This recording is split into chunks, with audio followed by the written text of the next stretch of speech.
What was that business with the World Warrior seeding earlier? I don't know, dude. I don't understand what the seeding was, but I've been so frustrated in general with all the issues with seeding everywhere. This entire season has been so butchered from every tournament, right? The CPT France, the CPT, all the offline CPTs have no seeding. A lot of the World Warriors are all handled independently, so they have no common metric for seeding. And then we don't have like a centralized regional ranking system to prevent issues like this from happening, where you can just look at some kind of centralized resource and seed appropriately, right? The seeding was just totally out of whack, and I took a screenshot of this.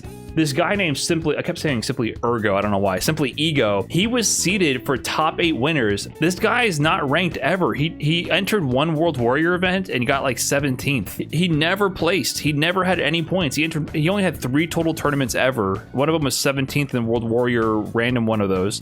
And he was seeded for top 8 winners. And then I was seeded like 10th, and there was just a whole bunch of other random things. Like the top 3 besides Simply Ego made sense, but the rest of it was like completely nonsensical in between. And I'm like, dude, just look at the rankings, just copy paste it. I don't understand. And then there were so many issues with CPT France, and like that has just been really frustrating me. Like, we're in 2023. How do we not have our shit together? We're playing for $2 million in prizing. How is there not a ranking system? How is there not a standardized rule for how seeding is performed? How is it just based on vibes and fuzzy memory? People who went to the World CPT France, some of them were completely unseeded, but there are people like, I think Noble was the example you highlighted, Broski, who was highly ranked in the Japan World Warrior, but was completely unseeded in the bracket and forced to play another high-ranked player very early. Like, there's so many dumb mistakes that are just based on people not having like branded names, but they're actually performing extremely well during the season.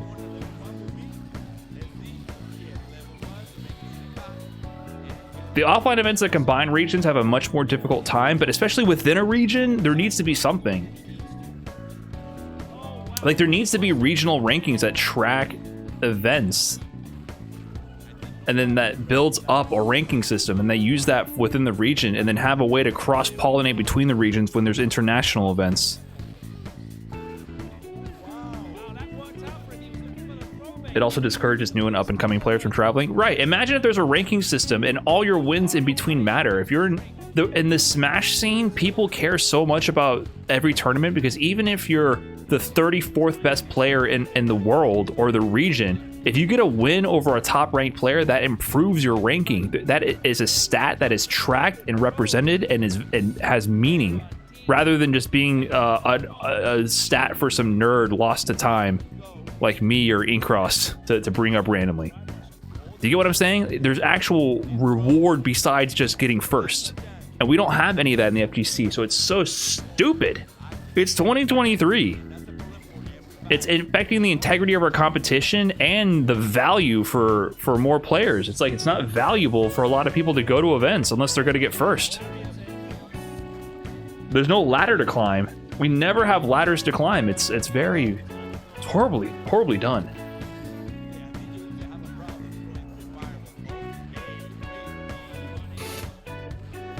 Capcom Participation Tour? Yeah, but you need participation trophies. People talk like, oh, first is all that matters. Sure, but then you're going to be the king of a fucking hill, dude. If you want to be the king of the mountain, you got to have people backs to stand on top of, right? That's why we start having tournaments that have 50 people, and it's all like only the best 50 players in the world who actually think they have a shot, whereas no one else is like, I'm not going to get first, so why even go? If that's going to be the case, why even have an open bracket tournament? If enough people don't give a shit to enter, because it's only if you're not first, you're last, why even make it open bracket? It stops mattering.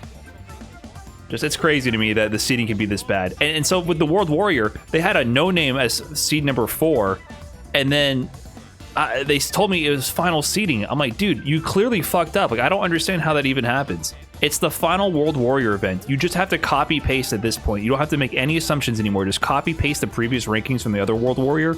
Use that as the seeding. How does it end up that there's a dude who is unranked as your top 4 seed, and then you tell me it's finalized? That is unacceptable. But they did correct it. Seth from Low Kick Esports looked into it, I believe, and corrected it. They did correct it. But the fact that they said it was finalized like that, I was like, all right, do you have eyes? Do you have eyes? And complaining about seeding, the problem with it, there's a really bad public perception, especially from people who aren't actually competing and they're just stream monsters.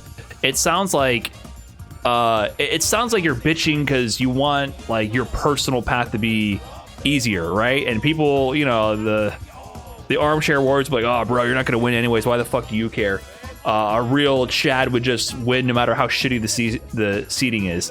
And that's not the point. The point is the tournaments lose competitive integrity, and we obviously care about placings other than first. There's a reason why we don't want Daigo and Tokido to play pools round 1.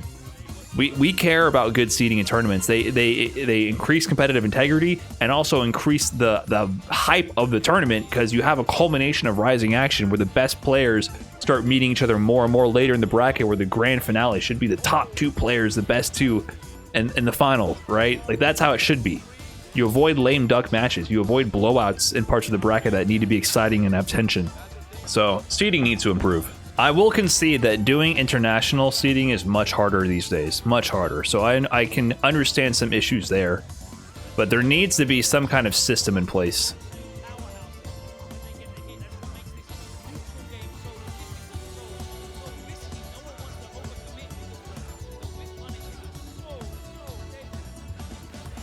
I love Daigo, but he absolutely should not have had a pull to himself at France based on results. Of course he should have, because we needed to see him in top 32 and put him on stream. We can't risk him losing off stream to like a random Balrog player or something like that, right? That can't happen. Hot beefy boy, delicious. Thanks for the big 69. Yeah, I think the optimal tour format, I mean, even if we go back to offline, seeding's still going to be an issue. So that needs, no matter what we do, I really hope they start looking into how to handle seeding better across the board. But I do think tour format wise, this format sucks, because I was fine with it during COVID because it's like the best constellation prize that we have, right? With Street Fighter V online only. I thought it was a good concept, right? We can't do offline, so let's set up an Olympic style tour where it's the best representatives from every region around the world.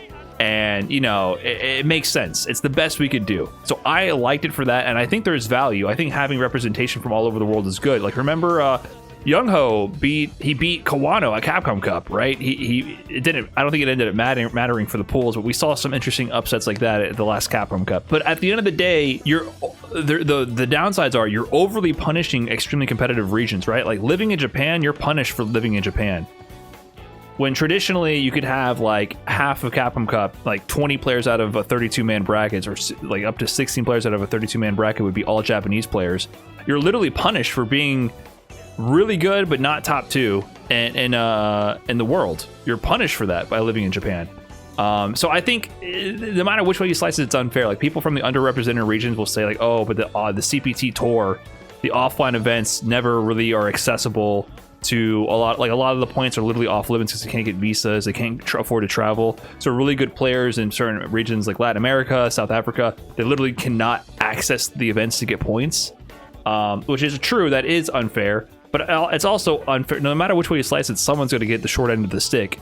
And the way right now, I think it's unfair to a lot of players in strong regions, and also it makes for a worse final Capcom Cup product, because I do like the hype of having some sort of Olympic style event, but it's not quite the same because it's not structured like the Olympics, right? You're not having you're having pools and groups and then qualifiers to a double elimination bracket. It's not the same thing as like, here's the category for weightlifting and you have every country compete in this one category. Here's the category for this and everyone competes in this one category.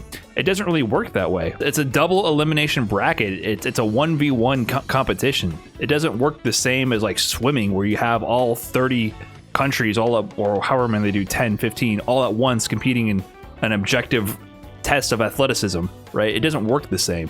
So the 1v1 format doesn't really lend itself to this Olympic style format. I feel like the obvious answer is to leave the World Warrior program online to give at least one spot per every region. So no matter what, if you have that prodigy, if you have that ending walker, if you have that player who can't afford to travel but is that good, you have your job EM. Like no matter what, you at least get that one player in there, and then bring the tour back, because then you have the objective, the closer to objective best players in the world have a shot to qualify no matter where they're from. including like all the players from Japan. I also think the World Warrior should get rid of the regional finals. Switch to the World Warrior program, having just the top of the leaderboard qualifies for Capcom Cup. That way the best player from that region gets in no matter what, and then have the offline tour come back. And then, you know, that will gatekeep people from disadvantaged regions. It absolutely will. But at least the #1 player who showed consistency over 5 events and has the #1 points gets in no matter what. I feel like traveling players would farm World Warrior as well. You can't do that. World Warrior would just, you had to enter one region. They already do that. You enter one region, you're locked into that region. You can travel to whatever region you want, but you're locked in. You think like someone from Japan is just going to move to to Argentina for the entire season, or fly over every other week when they do a World Warrior event? Actually, I should just pull up the slide. If you guys remember, after Capcom Cup 2019, they announced the format for the CPT 2020 season, and that's when they included this format. It had the World Warrior program. That's when World Warrior was actually first introduced. Offline Tour plus World Warrior was introduced after Capcom Cup 2019. They aired the trailer, and then COVID happened. So they already had this vision. That's what they actually intended. I want to see if I can pull up the slides. So yeah, look. So they already announced in 2019. They had announced this. 2020 season begins in March, 40 qualifying spots for Capcom Cup. CPT leaderboard split into 2 seasons. 8 players qualify from season 1 from the global leaderboard, 8 from season 2, and then points reset in the middle of the season. Like they had a lot of good ideas. And then the World Warrior was introduced, so 22 would come from the different regions. They should just do this. And look at the premiere events when Capcom Cup was going to be in France. I really hope they realize this. Like, this to me makes so much more sense. Also, I like the concept of the points resetting, because here's my idea. I think the idea with the points resetting in the season is that it makes it easier also for people who can't afford to get to too many events. Because if the points keep inflating over the year, like, you have to just keep going to events. But say like you have a bad start in the first season, you don't have to keep wasting money going to tournaments. You can wait for the second season and then just do well with a shorter season.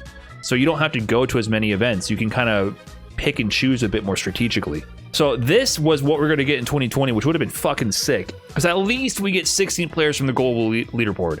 I would prefer more. I think this is a good compromise. So if they can just make this happen with Street Fighter 6, I think it would be a huge improvement. We'd have so much more offline action, storylines from the best in the world who are sponsored and can afford to travel, and sponsors would have a reason to sponsor players because they would be visible. And then we still have the World Warrior program. Yeah, Capcom Cup in Paris, they don't need to do. This is the one part they can scratch and move somewhere else. Anywhere else, this is the part they could have moved. They could definitely revise. But the rest of this, pretty good.